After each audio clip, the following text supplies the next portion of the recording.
Imagine a time when to look up was an act of faith, a time when the earth stood proudly still at the center of everything, while the heavens turned above, perfect, divine, and unchanging. That was the world Giordano Bruno was born into, a world full of certainty, a world terrified of infinity. But Bruno, he looked into that night sky and saw something else, endlessness. To Bruno, the heavens were not a ceiling, but an ocean. He saw no edge, no throne of angels, no perfect spheres. He dared to ask, what if the stars are not painted lights on a celestial dome, but distant suns, each surrounded by their own worlds? What if Earth is not the center, but one planet among infinite others? He saw a universe without center, a cosmos unbound, alive with motion and mystery. Stars not as lanterns for Earth, but as other suns, each warming worlds beyond number. He whispered it at first. Then he wrote. Then he roared. There are infinite worlds, infinite suns, infinite souls.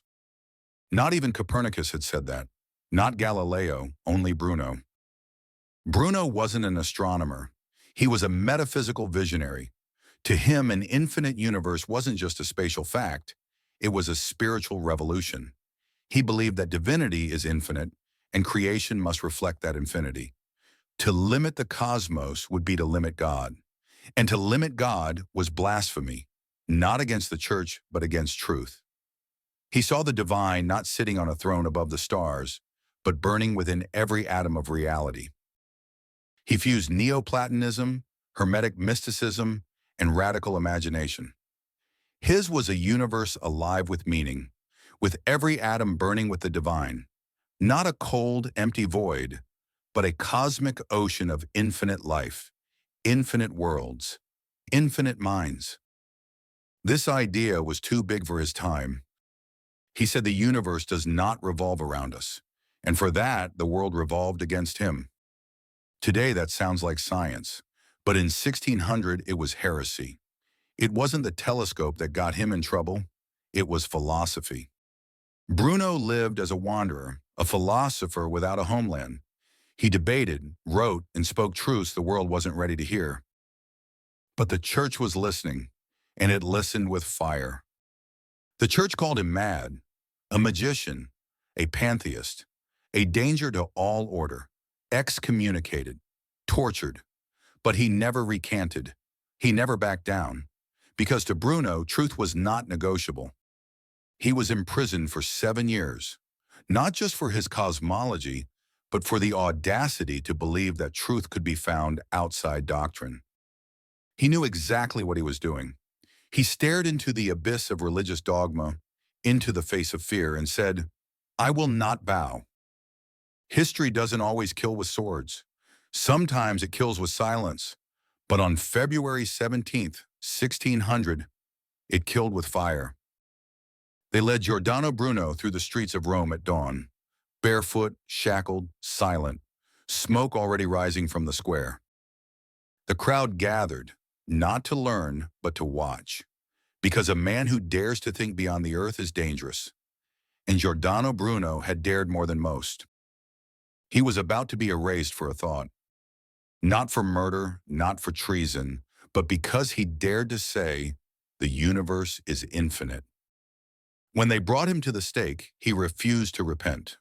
Witnesses say he stared down his executioners and said, perhaps you pronounce this sentence against me with greater fear than I receive it.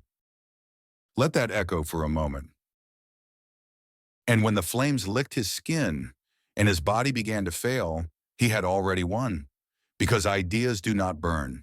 Truth does not kneel. He was turned to ash in the Campo de Fiori. They silenced his voice, but they could not silence the future. Because now we know Bruno was right. The universe is infinite. The stars are other suns. The earth is not the center. We are not alone. What Bruno imagined, modern science confirmed. We live in the cosmos he envisioned, a universe vast beyond comprehension. Galaxies scattered like dust. Planets orbiting stars we'll never reach. And yet even now, we fear to think as freely as he did. Bruno did not die for a scientific theory. He did not die because he made a mistake. He died because he refused to shrink truth to fit inside the walls of authority. He died because he believed the mind was meant to expand, not kneel. He died because he refused to pretend that a small world was enough. Bruno didn't just give us a new map of the stars.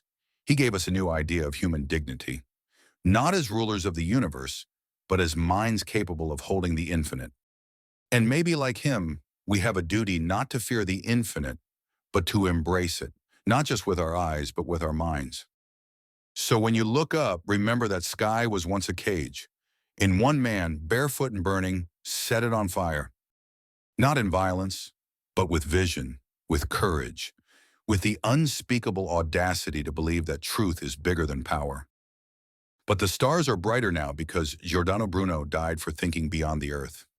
The flame killed his body, but his vision became the future. If something in you woke up, a question, a quiet defiance, a sense of something vast, don't keep it to yourself. Share, subscribe. Let others step into the infinite with you. Until next time, stay curious, stay brave, and never let the sky be small again.